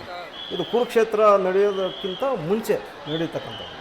ಪಾಂಡವರಿಗೆ ಈ ರೀತಿ ಒಂದು ಪ್ರಶ್ನೆ ಎದುರಾದಾಗ ಆ ಒಂದು ಸಂದರ್ಭದಲ್ಲಿ ಏನು ಮಾಡ್ತಾರೆ, ಯಾರು ಅಂತ ಹುಡುಗ ಎಲ್ಲಿ ಸಿಗ್ತಾರೆ, ಯಾರು ಒಪ್ಕೊಳ್ಳಲ್ವಲ್ಲ, ಯಾರು ಒಪ್ಕೋತಾರೆ, ಸಾಧ್ಯನೇ ಇಲ್ಲ. ಕರೆಕ್ಟ್. ಆ ಒಂದು ಸಮಯದಲ್ಲಿ ಬಂದು ಅರ್ಜುನನ ಮಗ ಅರವನ್ ಅಂತೆ, ಅರವನ್ ಓಕೆ, ಅರವನ್ ಮುಂದೆ ಬಂದು, ಅಪ್ಪ ನಾನೇ ಬಲಿ ಆಗ್ತೀನಿ ಅಂತ, ನಾನು ತ್ಯಾಗ ಮಾಡ್ತೀನಿ, ಈ ಬಲಿದಾನ ನಾನು ಬಲಿ ಆಗ್ತೀನಿ, ನೀವು ಈ ಯುದ್ಧದಲ್ಲಿ ನೀವು ಗೆಲ್ಲಬೇಕು, ನನಗೆ ಅದೇ ನನಗೆ ಬೇಕಾಗಿರೋದು, ನಾನು ಬಲಿ ಆದ್ರೂ ಪರವಾಗಿಲ್ಲ, ನಿಮಗೆ ಜಯ ಆಗಬೇಕು ಅಂಥೇಳಿ, ಪಾಂಡವರು ಜಯ ಆಗಬೇಕು ಅಂಥೇಳಿ ಆತನ ಬಿಡಲ್ಲ, ಅವನು ಬಲಿ ಆಗೋಕ್ಕೆ ಸಿದ್ಧನಾಗ್ಬೇಕು. ವಿಪರೀತ ನೋವು, ಆ ದುಃಖ, ಆ ದೂರ ಅದನ್ನು ತೀರಿದವರು. ಆ ಒಂದು ಸಂದರ್ಭದಲ್ಲಿ ಕೃಷ್ಣನೂ ಹೇಳ್ತಾನೆ, ಉಪದೇಶ ಮಾಡ್ತಾನೆ, ಇಲ್ಲ ನೀನು ತುಂಬ ಚಿಕ್ಕವನಪ್ಪ, ನೀನು ಈ ರೀತಿ ಏನು ಹೇಳಿದ್ರು ಇಲ್ಲ, ಆ ಸಮಯಕ್ಕೆ ಸಿಗಲ್ಲ, ಟೈಮ್ ಇಲ್ಲ, ಟೈಮ್ ಮುಂದೆ ಸ್ಟಾರ್ಟ್ ಆಗ್ತದೆ, ಬೆಳಗ್ಗೆಗೆ ಇನ್ನು ಸ್ಟಾರ್ಟ್ ಆಗುತ್ತೆ ಯುದ್ಧ. ಸೊ ಆ ಸಂದರ್ಭದಲ್ಲಿ ಸರಿ, ನನಗೆ ನಿನಗೆ 3 ವರಗಳನ್ನ ನೀನು ಕೊಡ್ತೀನಿ, ನೀನು ಬಲಿ ಆಗೋದಾದ್ರೆ ಅಂತ ಅಂದ್ಬಿಟ್ಟಿದೆ, ಇದು ಮಾಡಿ ಒಪ್ಕೊಳ್ತಾರೆ. ಅಂದರೆ ಕೃಷ್ಣ ಕೊಡುವಂಥ ವರಗಳು ಅರವನಿಗೆ. ಓಕೆ. ಸೊ ಒಂದು ಏನು ಕೇಳ್ತಾನಂತಂದರೆ, ನಾನು ಬಲಿಯಾಗೋದಕ್ಕೆ ಮುಂಚೆ ನನ್ನ ಆಸೆ ಒಂದು, ಇದು ಭಾಳ ವಿಶೇಷಗಳು. ಇದು ಆರ್ಕಿಯಾಲಜಿಕಲ್ ಡಿಪಾರ್ಟ್ಮೆಂಟಲ್ಲಿ ರೆಕಾರ್ಡ್ ಆಗಿರ್ತಕ್ಕಂಥ ಒಂದು ಏನೋ ಒಂದು ಆಸೆ ಬಂದು ನಾನು ಸಾಯೋದಕ್ಕೆ ಮುಂಚೆ ನಾನು ಮದುವೆ ಆಗಬೇಕು, ಆ ಹುಡುಗ ಮದುವೆ ಆಗಬೇಕು ಅಂತ ಕೇಳ್ತಾನೆ. ಅಂದರೆ ಅರ್ಜುನನ ಮಗ. ಸೊ ಅದಾದಮೇಲಕ್ಕೆ 18 ದಿವಸಗಳ ಕಾಲ ಏನು ಮಹಾಭಾರತ ಕುರುಕ್ಷೇತ್ರ ಯುದ್ಧ ನಡೆಯುತ್ತೆ, ನಾನು ಬಲಿ ಆದಮೇಲೂ ಸಹ ಅದನ್ನು ನಾನು ನೋಡಬೇಕು ಕಣ್ಣಾರೆ ಅಂತ. ಬಲಿ ಆದಮೇಲೂ ಸಹ ಅದನ್ನು ನಾನು ನೋಡಬೇಕು. ಈ ರೀತಿ ಪ್ರಶ್ನೆಗಳನ್ನ 3 ವರಗಳನ್ನ ಕೇಳ್ತಾರೆ. 3 ವರಗಳನ್ನು ಸರಿ ತದಾಸ್ತು ಅಂತ ಹೇಳ್ತಾರೆ. ಕೃಷ್ಣ ಆಶೀರ್ವಾದ ಮಾಡ್ತಾರೆ. ಆ ಸಮಯಕ್ಕೆ ಹುಡುಗಿಯಲ್ಲಿ ಸಿಗ್ತಾರೆ, ಸಿಗಲ್ಲ, ಹುಡುಗಿ ಸಿಗಲ್ಲ. ಆಗ ಕೃಷ್ಣನೇ ಮೋಹಿನಿ ಅವತಾರನ ತಾಳ್ತಾರೆ. ಓಕೆ ಓಕೆ ಓಕೆ ಮೋಹಿನಿ ಅವತಾರನ ತಾಳಿ ಈ ಅರವನ್ನ ಮದುವೆ ಆಗ್ತಾರೆ. ಕೃಷ್ಣ ಖುದ್ದು ಶ್ರೀಕೃಷ್ಣ ಪರಮಾತ್ಮ. ಇದೆಲ್ಲ this all recorded by archaeological department. Okay. Central ಗೌರ್ಮೆಂಟಲ್ಲಿ ಡಾಕ್ಯುಮೆಂಟ್ಸ್. ಸೊ ಆ ಒಂದು ಬಲಿದಾನ, ಆ ಒಂದು ಮದುವೆ ಆಗಿದ್ದಾದ್ಮೇಲೆ ಆತನ ಬಲಿ ಆಗ್ತಾನೆ. ಬಲಿ ಆಗಿದ್ದಾದಮೇಲೆ ಆತನ ರುಂಡ ಆ ಕುರುಕ್ಷೇತ್ರ ರಣರಂಗ ಇರುತ್ತಲ್ವ, ಆ ಒಂದು ಬೆಟ್ಟದ ಮೇಲೆ ಹೋಗಿ ಕೂತ್ಕೊಳ್ಳುತ್ತೆ. ಕೂತ್ಕೊಂಡು 18 ದಿವಸಗಳ ಕಾಲ ಆ ಯುದ್ಧನ ನೋಡುತ್ತೆ. ರುಂಡ ಭಾಳಷ್ಟು ವಿಶೇಷತೆ, ಭಾಳಷ್ಟು ರೋಮಾಂಚನ ಇದ್ರಿಂದ. ಕರೆಕ್ಟ್. ಆ ಒಂದು ಬಲಿದಾನದ ನೋವಿನ ಸಂಕೇತವಾಗಿ ಆ ಮೋಹಿನಿ ಅವತಾರದಲ್ಲಿ, ಇದು ತಾಯಿ ದ್ರೌಪದಿನೇ ಅಲ್ಲ, ಮೋಹಿನಿ ಅವತಾರನೂ ಇದೆ ಅದರಲ್ಲಿ. ಆ ಅರವನ್ ಏನು ಬಲಿ ಆಗ್ತಾರಲ್ಲ, ಅವನ ಒಂದು ಆತ್ಮಕ್ಕೆ ಶಾಂತಿ ಕೋರಿ ಈ ರೀತಿ ಕರಗದ ರೂಪದಲ್ಲಿ ಆತನಿಗೆ ಬಲಿದಾನದ ಸಂಕೇತವಾಗಿ ಆ ತಾಯಿನ ಶಾಂತಿಗೊಳಿಸಿ, ಅಂದರೆ ಮೋಹಿನಿ ಅಂತಂದರೆ ದ್ರೌಪದಿನ ಶಾಂತಿಗೊಳಿಸಿ ಈ ಒಂದು ಅಲುಗು ಸೇವೆಯನ್ನು ಮಾಡಿ ವಿಪರೀತವಾಗಿ ಈ ರೀತಿ ತೀರ್ಚಾಟಗಳು, ನೋವಿಂದ ಅಲುಗು ಸೇವೆ ಮಾಡತಕ್ಕಂಥ. Okay okay. ಇದು ಒಂದು ಪ್ರತೀತಿ ಅಂದರೆ ದಿಸ್ ಇಸ್ ರೆಕಾರ್ಡೆಡ್. ಅದರ ಹಿಂದೆ ಇರುವಂಥ ಕಾರಣ ಇದು ಮಹಾಭಾರತದ ಕಥೆ. ಅದು ಆ ಕಾಲದ ಆದಿಶಕ್ತಿನೂ ದ್ರೌಪದಿ ತಾಯಿಯಾಗಿ ನಾವು ಪೂಜೆ ಮಾಡ್ತೀವಿ. ಅದ್ರ ಹಿನ್ನೆಲೆ ಹೋದರೆ ಮೋಹಿನಿ ರೂಪನೇ ಇರುತ್ತೆ. Okay okay. ಭಾಳಷ್ಟು ವಿಶೇಷ ಇದೆ. ಈಗ ಸರ್, ಈಗ ಪ್ರತಿಯೊಬ್ಬರು ಕೂಡ ಕಾಯ್ತಿರುವಂಥ ಒಂದು ಟೈಮ್ ಅಂದರೆ, ಈಗ ಆಯಿತು ಸಂಪಂಗಿ ಕೆರೆಯಿಂದ ಗಂಗೆ ಪೂಜೆ ಆಯಿತು, ಈಗ ವಾಪಸ್ ದೇವಸ್ಥಾನವನ್ನು ಜ್ಞಾನೇಂದ್ರ ಸ್ವಾಮೀಜಿಗಳು ತಲುಪಿದ್ದಾರೆ. ಎಷ್ಟೊತ್ತಾಗಬಹುದು ಈಗಿಂದ ಶಕ್ತಿ ಸ್ವರೂಪಿಣಿಯಾಗಿ ದ್ರೌಪದಿ ತಾಯಿ ದೇವಸ್ಥಾನದಿಂದ ಕರಗ ಸ್ವರೂಪದಲ್ಲಿ ಆಚೆ ಬರಲಿಕ್ಕೆ ಇನ್ನು ಎಷ್ಟೊತ್ತಾಗಬಹುದು? ಇನ್ನೂ ಒಂದು ಅರ್ಧ ತಾಸು ಆಗ್ಬೋದು ಸರ್. ಯಾಕಂತೇಳಿದ್ರೆ ಅಲ್ಲಿ ಈಗಾಗಲೇ ಮಲ್ಲಿಗೆ ಹೂಗಳನ್ನು ಬಿದಿರದಲ್ಲಿ ಜೋಡಿಸಿರ್ತಾರೆ. ಅದನ್ನೆಲ್ಲ ಅವರು ಸರಿ ಮಾಡಿಕೊಂಡು ಆ ಕುಂಭದಲ್ಲಿ ತಾಯಿಯನ್ನು ಏನು ಮಲ್ಲಿಗೆ ಜೋಡಿಸಿರ್ತಾರೆ ಅವೆಲ್ಲವನ್ನು ಸರಿ ಮಾಡಿಕೊಂಡು ಮತ್ತೆ ಅಲ್ಲಿ ಪೂಜಾ ಕೈಂಕರ್ಯಗಳನ್ನೆಲ್ಲ ಮಾಡಿ ಒಂದು ಅರ್ಧ ತಾಸು ಅಲ್ಲಿ ಆ ತಾಯಿಯನ್ನು ತನ್ನ ದೇಹ ಮೇಲೆ ಆಹ್ವಾನ ಮಾಡಿಕೊಂಡು ಬರಲಿಕ್ಕೆ ಇನ್ನೂ ಒಂದು ಅರ್ಧ ತಾಸು ಆಗ್ಬೋದು. ಯಾಕಂತೇಳಿದ್ರೆ ಅಲ್ಲಿ ಅದನ್ನೆಲ್ಲನೂ ಗೌಪ್ಯವಾಗಿ ಎಲ್ಲ ಮಾಡುವಂಥದ್ದು ವಿಧಾನಗಳು. ಆ ತಾಯಿ ಯಾವಾಗ ಯಾವ ಸಮಯಕ್ಕೆ ಒಲಿತಾರೋ ಅವಾಗಲೇ ಆಚೆ ಬರಬೇಕು ಅಷ್ಟೇ. ಅಂದರೆ ಅಲ್ಲಿ ಆ ಪೂಜಾ ಕಾರ್ಯಗಳು ಪೂರ್ತಿ ಆದಾಗ, ಪೂರ್ತಿಯಾಗಿ ಆ ತಾಯಿ ಯಾವ ಸಮಯಕ್ಕೆ ಅಂತ ಹೇಳಿ ನಿರ್ದಿಷ್ಟವಾದ, ನಾವು ಹೇಳ್ಕೊತೀವಿ 11:15 ಬಂದ್ಬಿಡ್ಬೇಕು ಈ ಸಲ, ಬೇಗ 12 ಗಂಟೆಗೆ ಹೊರಗಡೆ ಬಂದ್ಬಿಡ್ಬೇಕು ಅನ್ಕೋತೀವಿ. ಆದರೆ ಆ ತಾಯಿ ಅಲ್ಲಿ ಅವರು ಒಳಗಡೆ ಹೋಗಿ ಏನು ಗಂಗೆ ಪೂಜೆ ಮಾಡಿಕೊಂಡು ದೇವಸ್ಥಾನದ ಗರ್ಭಗುಡಿಯಲ್ಲಿ ಹೋಗ್ತಾರೆ. ಆ ತಾಯಿಗೆ ಆ ಪೂಜಾ ಕಾರ್ಯಗಳೆಲ್ಲ ಸಲ್ಲಿಸಿದಾಗ ಆ ತಾಯಿ ಹೊಲ್ದು ಬರ್ಬೇಕಲ್ವ. ಹೌದು. ಆ ಹೊಲ್ದು ಬರೋ ಗಂಟ ಅವರು ಬರ್ಲಿಕ್ಕೆ ಸಾಧ್ಯ ಇಲ್ಲ. ಸೊ ಅದು ಹೋದ ವರ್ಷನ ಅನ್ಸುತ್ತೆ CM ಸಿದ್ದರಾಮಯ್ಯ ಅವರು ಸುಮಾರು 2 ಗಂಟೆಗಳ ಕಾಲ ಆಗಿದೆ ಬಂದಿದ್ದು. ಐ ಥಿಂಕ್ ನನಗೂ ಅದು ನೆನಪಿದೆ ಸರ್. ಐ ಥಿಂಕ್ ಹೋದ ಸರ್ತಿನೋ ಆದರೆ ಟೈಮ್ 11 ಗಂಟೆ ಇತ್ತು, 12 ಗಂಟೆ ಆಯಿತು, 1 ಗಂಟೆ. ಹೌದು, ಸುಮಾರು 1:15 ಆದ್ಮೇಲೆ ಆಚೆ ಬಂದಿದ್ದು. ಆ ತಾಯಿ ಯಾವಾಗ ಹೊಲಗು ಬರ್ತಾರೆ ಆಗ್ಲೇ ಬರ್ಲಿಕ್ಕೆ ಸಾಧ್ಯ. ನಾವು ಅನ್ಕೊಂಡಂಗೆ 12 ಗಂಟೆಗೆ ಬರ್ಬೋದು ನಿರೀಕ್ಷೆಯಲ್ಲಿ ಇರ್ತೇವೆ ನಾವು. ಆದರೆ ಅಲ್ಲಿ ಒಳಗಡೆ ಏನು ನಡೀತಿರ್ತದೆ ಅಂತೇಳಿ ಆ ಕರಗದ ಪೂಜಾರಿ ಮತ್ತು ದೇವಿ ಅವರಿಬ್ಬರಿಗೆ ಮಾತ್ರ ಗೊತ್ತಿರುತ್ತೆ. ಸೊ ಹಾಗಾಗಿ ಆ ತಾಯಿ ಹೊಲಿದು ಯಾವಾಗ ಬರುತ್ತೋ ಆಟೋಮೆಟಿಕ್ ಆಗಿ ಅವರು ಹೊರಗಡೆ ಬರ್ತಾರೆ. ಮೇ ಬಿ ಇನ್ನೊಂದು ಅರ್ಧ, ನಮ್ಮ ಸಮಯ ಪ್ರಕಾರ ಒಂದು ಅರ್ಧ ಒಂದು ಅರ್ಧ ತಾಸು ಒಳಗಡೆ ಬರ್ಬೋದು. 1 ಗಂಟೆ 1 ಗಂಟೆ ಒಳಗಡೆ ಬರ್ತಾರೆ. ಓಕೆ. ಸೊ ಈಗ ಆಕ್ಚುಲಿ 12:30 ಅಂತ 12:30 ಅಂತ ನಾವು ಎಲ್ಲರೂ ನಿರೀಕ್ಷೆ ಮಾಡಿದ್ದು. ಅದು ಪ್ರತಿ ಬಾರಿ ಕೂಡ ನೀವು ಹೇಳಿದ ಹಾಗೆ ತಾಯಿ ಯಾವಾಗ ಇಚ್ಛೆ ಪಡ್ತಾಳೋ, ತಾಯಿ ಯಾವಾಗ ಆಸಕ್ತಿಯನ್ನು ತುಂಬುತ್ತಾಳೋ, ಒಲಿತಾಳೋ ಆಗ ಹೊರಗಡೆ ಕರ್ಗವನ್ನ ಆ ರುಂಡದ ಮೇಲೆ ಇಟ್ಟು ಆ ತಾಯಿಯನ್ನ ಆಹ್ವಾನ ಮಾಡಿಕೊಂಡು ಹೊರಗಡೆ ಬರುವಂಥದ್ದು ಭಕ್ತಾದಿಗಳಿಗೆ ಅದು ಒಂದು ನಿರೀಕ್ಷೆ. ಅದು ಇನ್ನೇನು ಕೆಲವೇ ಕ್ಷಣಗಳಲ್ಲಿ ನಾವು ನಿರೀಕ್ಷೆ ಮಾಡ್ಬೋದು. ಇನ್ನೊಂದು 20-25 ನಿಮಿಷದ ಒಳಗಡೆ ಆ ತಾಯಿ ಹೊಲಿದು ಬರ್ತಾಳೆ ಅನ್ನೋದು ಎಲ್ಲರ ನಿರೀಕ್ಷೆ. ಈಗ ಇನ್ನೇನು ಕೆಲವೇ ನಿಮಿಷಗಳು ಅಂತ ಹೇಳ್ಬೋದು. ಇನ್ನೊಂದು ಅರ್ಧ ಗಂಟೆಗಿಂತ ಕಡಿಮೆ ಅವಧಿಯಲ್ಲಿ ಕರಗದ ಆ ವೈಭವವನ್ನು ನಾವೆಲ್ಲರೂ ಕೂಡ ಕಣ್ತುಂಬಿಕೊಳ್ಬೋದು. ಆ್ಯಂಡ್ ನೋಡಿ ಸರ್, ನಾವು ಯಾವುದಾದ್ರೂ ಒಂದು ಚಿಕ್ಕ ಪಾತ್ರೆನೋ ಅಥವಾ ಚಿಕ್ಕದಾಗೇನೋ ಒಂದು ಬಿಂದಿಗೆನೋ ತಲೆ ಮೇಲೆ ಹೊತ್ಕೊಂಡ್ರೆ ಮಿನಿಮಮ್ ಒಂದು 20 ನಿಮಿಷ ನಿಂತ್ಕೋಬೋದು ಅಷ್ಟೇ. ಬಟ್ ಆ 5 ಕಿಲೋಮೀಟರ್ ನಡ್ಕೊಂಡು ಹೋಗ್ಬಿಟ್ರೆ ಸಿಕ್ಬಿಡುತ್ತೆ, ಬೇಕಾದ್ರೆ 1 ಗಂಟೆ 2 ಗಂಟೆಲಿ ಸಿಕ್ಬಿಡುತ್ತೆ.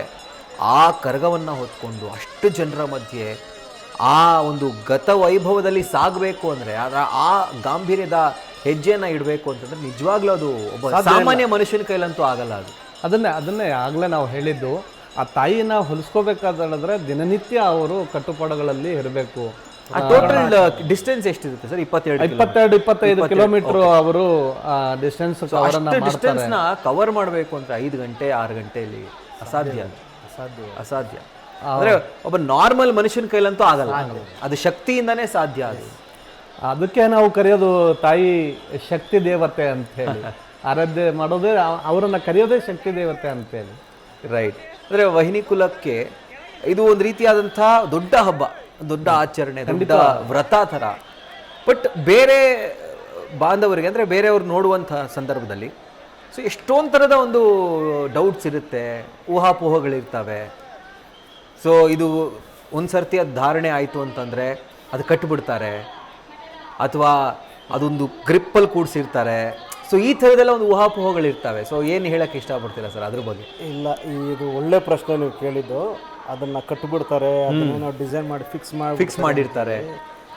ನಾನು ನನ್ನ ಒಂದು ಕಣ್ಣಾರೆ ನನ್ನ ಜೀವನದಲ್ಲಿ ನೋಡಿರತಕ್ಕಂಥದ್ದು, ಅದನ್ನು ಒಂದು ಸತಿ ಅದು ಆ ತಾಯಿ ಶಕ್ತಿ ಹೋಯ್ತು ಅಂತಂದ್ರೆ ಅದನ್ನು ನೀವು ಎಷ್ಟೇ ಏನೇ ಮಾಡಿ ಅದನ್ನು ನೀವು ನಿಲ್ಲಿಸ್ಕೊಳ್ಳೋದಕ್ಕಾಗಲ್ಲ.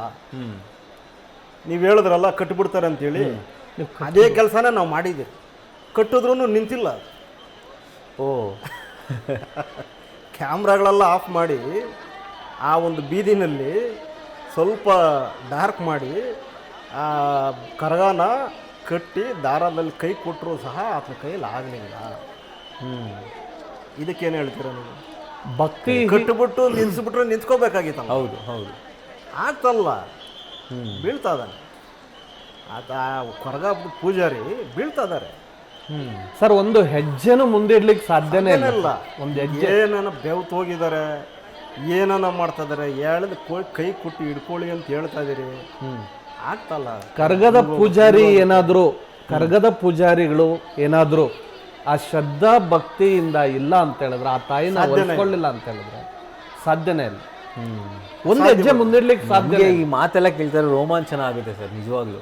ಅಲ್ಲ, ನಾವು ಈ ಜನಾಂಗದ ಈ ಒಂದು ಸಂಪ್ರದಾಯಗಳ ಪ್ರತೀತಿನೇ ಅದು.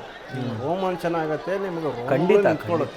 ಇದ್ರ ಹಿನ್ನೆಲೆನ ಇನ್ನೂ ಡೆಪ್ತ್ ನೀವು ನೋಡ್ತಾ ಹೋಗ್ತಾ ಇದ್ರೆ ಭಾಳಷ್ಟು ಅದು ಶಕ್ತಿಯ ಆರಾಧನೆ ಅಷ್ಟೇ. ನೀವು ನಂಬಲ್ಲ, ಭಾಳಷ್ಟು. ಈಗ ನಮಗೆ ನಾವು ಮೂಲತಃ ಈ ಜನಾಂಗದವರು ಕೃಷಿಕರು, ಒಕ್ಕಲ್ತನ ಮಾಡೋಂಥ ಜನಾಂಗ ಇವರು. ವನ್ನಿಕುಲ ಕ್ಷತ್ರಿಯರುವಂಥ ಈ ಪ್ರಾಂತ್ಯದಲ್ಲಿ ಸ್ವಲ್ಪ ಮಾಲೂರು ಕೋಲಾರ ಭಾಗಕ್ಕೆ ಹೋದರೆ ಧರ್ಮರಾಜ್ ಕಾಪೊಳ್ಳು ಅಂತಾರೆ. ಮತ್ತು ಇನ್ನೂ ಸ್ವಲ್ಪ ಆಂಧ್ರ ಬಾರ್ಡರ್ಗಳಿಗೆ ಹೋದರೆ ಪೊಳ್ಳೊಳ್ಳು ಅಂತಾರೆ, ಪಳ್ಳಿಗರು ಅಂತಾರೆ. ಅಂದರೆ ಪಲ್ಲವರೇ ಪಳ್ಳಿಗರು ಅಂತ.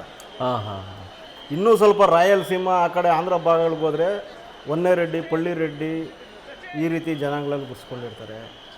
ಇವ್ರಿಗೆ ಏನಿದೆಯೋ ಇಲ್ವೋ, ಆದರೆ ಅವರ ಊರಲ್ಲಿ ಈ ಕರಗ ಅನ್ನತಕ್ಕಂಥದ್ದು ಒಂದು ವಿಚಾರ ಬಂದರೆ ಪ್ರತಿಯೊಂದು ಮನೆಯಿಂದನೂ ಕೈಯಲ್ಲಾದಷ್ಟು ದುಡ್ಡನ್ನು ಹಾಕ್ಕೊಂಡು ಆ ಒಂದು ಕರಗದ ಆ ತಾಯಿಗೆ ಆರಾಧನೆ ಮಾಡ್ಕೊತ ಬರತಕ್ಕಂಥ ಏಕೈಕ ಜನಾಂಗ ಈ ವಹಿನಿ ಕುಲ ಕ್ಷತ್ರಿಯ ಜನಾಂಗ. ಇದು ಸಾವಿರಾರು ವರ್ಷಗಳಿಂದ ನಡ್ಕೊಂಬಂದಿರುವಂಥದ್ದು. ಖಂಡಿತ. ನಾವೆಲ್ಲ ಕೃಷಿಕರೇ, ಮೂಲ ವೃತ್ತಿ ಬಂದು ಈ ಜನಾಂಗದ್ದು ಕೃಷಿ. ಏನಾದರೂ ಇರಲಿ, ಅದು ಲಾಭನೋ ನಷ್ಟನೋ, ಆ ಒಂದು ಸಂಭ್ರಮಕ್ಕೆ, ಈ ಒಂದು ತಾಯಿಯ ಸೇವೆಗೆ ವರ್ಷಕ್ಕೆ ಒಮ್ಮೆ ಕಡಾಖಂಡಿತವಾಗಿ ಮನೆಯಿಂದ ಇಷ್ಟಿಷ್ಟು ಅಂತೇಳಿ ಕೊಡಲೇಬೇಕು. ಈಗ ನಮ್ಮ ಉಪಾಧ್ಯಕ್ಷರು ವೇಣು ಸರ್ ಹೇಳಿದ್ರಲ್ವ, ನಮ್ಮ ಧರ್ಮರಾಯ ಸ್ವಾಮಿ ದೇವಸ್ಥಾನ ಒಂದು ಊರಲ್ಲಿ ಇದೆ ಅಂತಂದರೆ ಅದಕ್ಕೆ ಅಧ್ಯಕ್ಷರು ಇರ್ತಾರೆ, ಕುಲದ ಗೌಡ್ರು ಇರ್ತಾರೆ, ಯಜಮಾನರು ಇರ್ತಾರೆ, ಕೋಲ್ಕಾರರು ಇರ್ತಾರೆ, ಗಂಟೆ ಪೂಜಾರಿಗಳು, ಗಣಾಚಾರಿಗಳು ಇವರೆಲ್ಲ ಇರ್ತಾರೆ. ನಮ್ಮ ಸಮುದಾಯದಲ್ಲಿ ಏನಾದರೂ ಒಂದು ಸಮಸ್ಯೆ ಬಂದಿದೆ ಅಂತಂದರೆ ಫಸ್ಟು ನಾವು ಸ್ಟೇಷನ್ಗೆ, ಕೋರ್ಟ್ಗೆ ಹೋಗಲ್ಲ. First rise to the temple ಪ್ರಿಮಿಸಸಲ್ಲಿ ನಾವು ಕಂಪ್ಲೇಂಟ್ ರೈಸ್ ಮಾಡ್ತೀವಿ. ಈ ರೀತಿ ನಮ್ಮ ಜನಾಂಗದಲ್ಲಿ ಈ ರೀತಿ ನಮ್ಮ ಮನೆ ಮೇಲೆ ತೊಂದರೆ ಆಗಿದೆ, ಇನ್ನೊಂದು ಅಲ್ಲಿ ಕರೆದು ಕುಲದ ಗೌಡ್ರು ಯಾರು ಇರ್ತಾರೋ ಅವರು ಎಲ್ಲರನ್ನೂ ಕರೆದು ಸೇರಿಸಿ ಮೀಟಿಂಗ್ ಏರ್ಪಾಡು ಮಾಡ್ತಾರೆ. ಅಲ್ಲಿ ನ್ಯಾಯ ಪಂಚಾಯತಿ ಮಾಡ್ತಾರೆ. ಅಲ್ಲೂ ಸಹ ಏನಾದರೂ ಅದು ಇತ್ಯರ್ಥ ಆಗಲಿಲ್ಲ ಅಂತಂದ ಪಕ್ಷದಲ್ಲಿ ಇನ್ನು ಬಿಟ್ಬಿಡ್ತಾರೆ, ಇನ್ನು ಕೋರ್ಟು ಕಚೇರಿ ಅಂತ ಹೋಗಿ 90% ಅಲ್ಲೇ ಕ್ಲೋಸ್ ಆಗುತ್ತೆ, ಅಲ್ಲೇ ಪರಿಹಾರ. ಯಾಕಂತಂದರೆ ಆ ತಾಯಿ ಮುಂದೆ ಯಾರೂ ಏನೂ ಮಾಡೋಕ್ಕಾಗಲ್ಲ. ಸೊ ಅವ್ರು ಏನು ನ್ಯಾಯ ಕೊಡ್ತಾರೋ ಅವರು ಅಷ್ಟೇ, ಇವ್ರು ಏನು ಸಮಸ್ಯೆ ಇರುತ್ತೋ ಅವ್ರಿಗೂ ಅಷ್ಟೇ, ಅಲ್ಲೇ ಪರಿಹಾರ ಸಿಕ್ಬಿಡುತ್ತೆ. ಈ ರೀತಿ ಒಂದು ಹಿನ್ನೆಲೆ ಉಳ್ಳತಕ್ಕಂಥ ಈ ಒಂದು ಜನಾಂಗ. ಓಕೆ. ಕರಗಕ್ಕೆ ಇವತ್ತು ನೀವು ನೋಡ್ತಾ ಇದ್ದೀರಾ, ಹೋದ ವರ್ಷ ಎಲ್ಲ ಗಲಾಟೆಗಳಾಗಿದ್ದೆಲ್ಲ ನೋಡಿರ್ಬೋದು ನೀವು. ಈ ಅನುದಾನಗಳ ಬಗ್ಗೆ ಇನ್ನೊಂದ್ರ ಬಗ್ಗೆ ಎಲ್ಲ ಸರ್ಕಾರದವರು ಬಿಡುಗಡೆ ಮಾಡಿಲ್ಲ, ಇನ್ನೊಂದು. ಸರ್, ಇವತ್ತು ನಮ್ಮ ಧರ್ಮರಾಯ ಸ್ವಾಮಿ ದೇವಸ್ಥಾನದ ಆಸ್ತಿಗಳು ಏನೇನಿದ್ದಾವೆ ಅವೆಲ್ಲ ನಮ್ಗೆ ಕೊಟ್ಬಿಟ್ರೆ ನಮ್ಗೆ ಇವ್ರು ಕೊಡೋದು ದುಡ್ಡು ನಮ್ಮ ಸರ್ಕಾರ ಬೇಕಾಗೇ ಇಲ್ಲ. ಸಾವಿರಾರು ಕೋಟಿಗಳ ಆಸ್ತಿ ಇದೆ. ಈಗ ನೀವು ಆಗಲೇ ಕೇಳಿದ್ರಿ, ನಮ್ಮ ಮೈಸೂರು ಮಹಾರಾಜರು ಕೂಡ ಈ ದೇವಾಲಯಕ್ಕೆ ಇನಾಮ ಕೊಟ್ಟಿದ್ದಾರೆ ಜಮೀನುಗಳನ್ನ. ಹೌದು. 1811ನೇ ಇಸ್ವಿನಲ್ಲಿ ಜಯಚಾಮರಾಜೇಂದ್ರ ಒಡೆಯರವರು 187 ಎಕರೆಗಳನ್ನ ದಾನವಾಗಿ ಇನಾಮಕ್ಕೆ ಕೊಟ್ಟಿದ್ದಾರೆ ಈ ದೇವಸ್ಥಾನ. ಇಮ್ಮಡಿ ಜಯಚಾಮರಾಜೇಂದ್ರ 1811. ಓಕೆ. ಇನಾಮಾಗಿ ನೀಲಸಂದ್ರ, ಒಂಗಸಂದ್ರ, ದೂಪನಹಳ್ಳಿ ಇವತ್ತಿಗೂ ಸಹ ಇದೇ ನೀಲಸಂದ್ರದಲ್ಲಿ 15.5 ಎಕರೆ ಜಮೀನನ್ನು ಸುಪ್ರೀಂ ಕೋರ್ಟ್ ಆರ್ಡರ್ ಆಗಿದೆ 2014-15ರಲ್ಲಿ. ಈ ಧರ್ಮರಾಯ ಸ್ವಾಮಿ ದೇವಸ್ಥಾನಕ್ಕೆ ಅದು ಸೇರಬೇಕು, ಆ ಜನಾಂಗಕ್ಕೆ ಸೇರಬೇಕು, ಆ ಜನಾಂಗದ ಏಳಿಗೆಗೆ ಸೇರಬೇಕು ಅಂತೇಳಿ ಸುಪ್ರೀಂ ಕೋರ್ಟ್ ಆರ್ಡರ್ ಇದ್ದರೂ ಸಹ ಇಲ್ಲಿ ಕೆಲವೊಂದು ಪಟ್ಟಭದ್ರ ಶಕ್ತಿಗಳು ಅದನ್ನು ಬಿಡ್ತಲ್ಲ. ಅದ್ರ ಬಗ್ಗೆ ಎಲ್ಲ ನಾವು ಭಾಳಷ್ಟು ಹೋರಾಟಗಳು ಮಾಡ್ತಾ ಇದ್ದೀರಿ. ಆ ತಾಯಿ ಆಶೀರ್ವಾದ ಇದೆ ನೋಡೋಣ. ಕರಗದ ಮಹೋತ್ಸವದ ಬಗ್ಗೆ, ಕರಗ ಹೊರುವಂಥ ವಿಚಾರದ ಬಗ್ಗೆ ನಾವು ಮಾತಾಡ್ತಾ ಇದ್ವಿ ಸರ್. ಈಗ ಕರಗ ಹೊರುವಂಥದ್ದು ಕೂಡ ಕೆಲವೊಂದಷ್ಟು ಒಳಿತು ಕೆಡುಕುಗಳ ಸಂಕೇತನ. ಅಂದರೆ ಕರಗ ಅಕಸ್ಮಾತ್ ಏನಾದರೂ ಈ ವರ್ಷ ವಾಲಿದ್ರೆ, ಯಾಕಂದರೆ ನಾವು ಆ ಥರ ನಂಬ್ತೀವಿ, ಕರಗ ವಾಲಿದ್ರೆ, ಅಂಬಾರಿ ವಾಲಿದ್ರೆ ದಸರಾ ಟೈಮ್ನಲ್ಲಿ ಏನೋ ಒಂದು ಸ್ವಲ್ಪ ಹೆಚ್ಚು ಕಮ್ಮಿ ಆಗಿದೆ, ಒಂದು ಸೂಚನೆ ಇದು ಅಂತ ಹೇಳಿ. ಸೊ ಆ ಥರದ್ದೇನೋ ಸೂಚನೆ ಖಂಡಿತ. ಓಕೆ. ಅಂದರೆ ಯಾವ ಥರ ಇದ್ದರೆ ಯಾವ ಥರದ ಸೂಚನೆ ಸರ್ ಅದು? ಸರ್, ಇದು ಕರಗ ಬಂದು ನೋಡಿ, ಲಾಸ್ಟ್ ಇಯರು ನಿಮ್ಮ ಜೊತೆನೇ ಇಲ್ಲೇ ಕೂತ್ಕೊಂಡಿದ್ದೆ, ಭಾಳ ವಿಜೃಂಭಣೆಯಿಂದ ನಡೀತು. ನಾವೆಲ್ಲ ಪ್ರಾರ್ಥನೆ ಮಾಡಿದ್ವಿ, ಲೋಕ ಕಲ್ಯಾಣಕ್ಕೆ ಆ ತಾಯಿ ಆದಿಶಕ್ತಿಯಾಗಿ ರೂಪ ತಾಳಿ ಬರ್ತಾಳೆ, ಆ ಅಮ್ಮ ಆಶೀರ್ವಾದ ಮಾಡಬೇಕು ಸರ್, ಅಷ್ಟೇ. ಸಕ್ಸಸ್ಫುಲ್ಲಾಗಿ ಆ ತಾಯಿ ಪ್ರದರ್ಶನ ಎಲ್ಲ ಮುಗಿಸಿ ಬೆಳಗ್ಗೆ ಅಷ್ಟೊತ್ತಿಗೆ ಎಲ್ಲರಿಗೂ ಆಶೀರ್ವಾದ ಮಾಡಿಕೊಂಡು ಆ ತಾಯಿ ಗರ್ಭಗುಡಿ ಸೇರಿಬಿಟ್ರೆ ನಮಗೆ ಹಬ್ಬ. ಅಲ್ಲಿಗೆ ನಮ್ಗೆ ಹಬ್ಬ. ಅಲ್ಲಿ ತನಕ ನಮಗೆ ಟೆನ್ಷನ್ ಇದ್ದೇ ಇರುತ್ತೆ. ಟೆನ್ಷನ್ಸೇ. ಹೌದು. ಸೊ ಯಾಕಂತಂದರೆ ಇದು ವ್ರತ. ನಾವು ಮನೆಗಳಲ್ಲಿ ಎಲ್ಲರೂ ಶ್ರದ್ಧಾ ಭಕ್ತಿಯಿಂದ ದೈವ ತಾಯಿನ ನಂಬಿಕೊಂಡು ಬದುಕ್ತಾ ಇರತಕ್ಕಂಥ ಜನ ನಾವು. ಕರೆಕ್ಟ್. ಸೊ ಹಾಗಾಗಿ ಅದು ಸಕ್ಸಸ್ಫುಲ್ ಆದ್ರೇ ನಮಗೆ ಅದಕ್ಕಿಂತ ಪುಣ್ಯ ಬೇರೆ ಇಲ್ವಲ್ಲ. ಸೊ ಹಾಗಾಗಿ ಅದು ಏನಾದರೂ ಸ್ವಲ್ಪ ತೊಂದರೆಗಳಾಗಿದೆ ಅಂತಂತಂದರೆ ಅದು ಎಲ್ಲರಿಗೂ ಅದು ಎಫೆಕ್ಟ್ ಅದು. ಕರೆಕ್ಟ್. ಅದು ಇಡೀ ರಾಜ್ಯಕ್ಕೂ ಎಫೆಕ್ಟ್ ಅದು. ಹೌದು. ಅದು ಭಾಳಷ್ಟು ಬಾರಿ ನಾವು ನೋಡಿದ್ದೀವಿ. ಸೊ ಹಾಗಾಗಿ ಆ ತಾಯಿ ಒಳ್ಳೆ ಆಶೀರ್ವಾದ ಮಾಡಲಿ ಅಂತೇಳಿ ಆ ತಾಯಿಯಲ್ಲಿ ಬೇಡ್ಕೊಳ್ತೀವಿ ಅಷ್ಟೇ. ಆ್ಯಂಡ್ ನಾವು ಎಷ್ಟೊಂದು ವೀಡಿಯೋಗಳನ್ನ ನೋಡ್ತಾ ಇದ್ದೀವಿ ಸರ್. ಅಂದರೆ ಬೆಂಗಳೂರು ಕರಗ ಅಂತಲ್ಲ, ಬೇರೆ ಭಾಗದಲ್ಲಿ ಕರಗ ಮಹೋತ್ಸವ ಆಗುವಂತಹ ಸಂದರ್ಭದಲ್ಲಿ ಬೇಕು ಅಂತ ಅಡ್ಡ ಬರುವಂಥದ್ದು ಮಾಡ್ತಾರೆ. ತಾಯಿ ನಡ್ಕೊಂಡು ಹೋಗುವಾಗ ಕರಗ ಸ್ವರೂಪಿಣಿಯಾಗಿ ಅಡ್ಡ ಬರುವಂಥದ್ದು, ಅಥವಾ ಹೋಗಿ ಯಾವುದೋ ಒಂದು ವೀಡಿಯೋ ನೋಡ್ತಾ ಇದೆ, ಅಂದರೆ ಬೆಂಗಳೂರು ಕರಗದ್ದೋ ಯಾವುದೋ ಗೊತ್ತಿಲ್ಲ, ತಾಯಿ ಧರಿಸಿರುವಂಥ ಕರಗ ಏನಿದೆ ಆ ಕರಗದಿಂದ ಮಲ್ಲಿಗೆ ಹೂವು ಕಿತ್ಕೊಳ್ಳುವಂಥ ಪ್ರಯತ್ನ ಮಾಡುವಂಥದ್ದು. ಸೊ ಇದೆಲ್ಲವೂ ಕೂಡ ಆಗ್ತಾ ಇರುತ್ತೆ. ಬಟ್ ಎಷ್ಟೇ ಆ ಥರ ಅಡೆತಡೆಗಳು ಬಂದ್ರೂ ಅದು ಯಶಸ್ವಿಯಾಗಿ ಅದು ಕರಗ ಅಂತೂ ಹೋಗೇ ಹೋಗುತ್ತಲ್ವ. ಆ ತಾಯಿ ಶಕ್ತಿ ಅದು. ಇನ್ನೊಂದು ಏನಂತಂದರೆ, ನಾನು ಆಗಲೇ ನಿಮಗೆ ಸ್ಟಾರ್ಟಿಂಗ್ ಹೇಳಿದೆ, ಯಾರು ಆ ತಾಯಿ ಬಗ್ಗೆ ನೆಗೆಟಿವ್ ಆಗಿ ಕೆಲಸ ಮಾಡ್ತಾರೋ ಅಂಥವ್ರು ಭಾಳಷ್ಟು ಜನ ಬಂದು ಆ ತಾಯಿಗೆ ಕಾಲುಗಳಿಗೆ ಬಿದ್ದು ಕ್ಷಮಾಪಣೆ ಕೇಳ್ಕೊಂಡು ಹೋಗಿದ್ದಾರೆ. ಭಾಳ ಕಷ್ಟ ಇದೆ ಅವ್ರಿಗೆ. ಅಷ್ಟೊಂದು ಈಸಿ ಇಲ್ಲ ಈ ತಾಯಿ ಹತ್ರ ಆಟ ಆಡೋಂಥದ್ದು. ನೀವು ಹೇಳಿದ್ರಿ ಮಲ್ಲಿಗೆ ಹೂವು ಕೀಳೋಂಥದ್ದು, ಇನ್ನೊಂದು 2-3 ವರ್ಷದ ಹಿಂದೆ ಆ್ಯಸಿಡ್ ಹಾಕೋಂಥದ್ದು. ಓ ಹೌದಾ? ಓಕೆ. ಎಲ್ಲ ಇಲ್ಲೇ ನಡೆದಿದೆ. ಸೊ ಹಾಗಾಗಿ ಅವರೆಲ್ಲ ಅನುಭವಿಸಿದ್ದಾರೆ. ಆ ತಾಯಿಗೆ ಅಷ್ಟೊಂದು ಈಸಿ ಇಲ್ಲ. ಸೊ ಆ ತಾಯಿ ಶಕ್ತಿ ಸ್ವರೂಪಿಣಿಯಾಗಿರ್ತಕ್ಕಂಥ ತಾಯಿ ಮೇಲೇ ಈ ರೀತಿ ಇದು ಮಾಡಿದಾಗ ಏನಾಗುತ್ತೆ, ಅದು ಏನಿದೆಯೋ ಅದು ನಾವು ಹೇಳಂಗಿಲ್ಲ. ಅದು ಆ ತಾಯಿ ನೋಡ್ಕೊಳ್ತಾರೆ ಅದ್ರ ಬಗ್ಗೆ. ರೈಟ್. ಸೊ ನ್ಯೂಸ್ ಫಸ್ಟ್ ನಿರ್ಭೀತಿಯಿಂದ ನಿಮ್ಮ ಪರವಾಗಿ.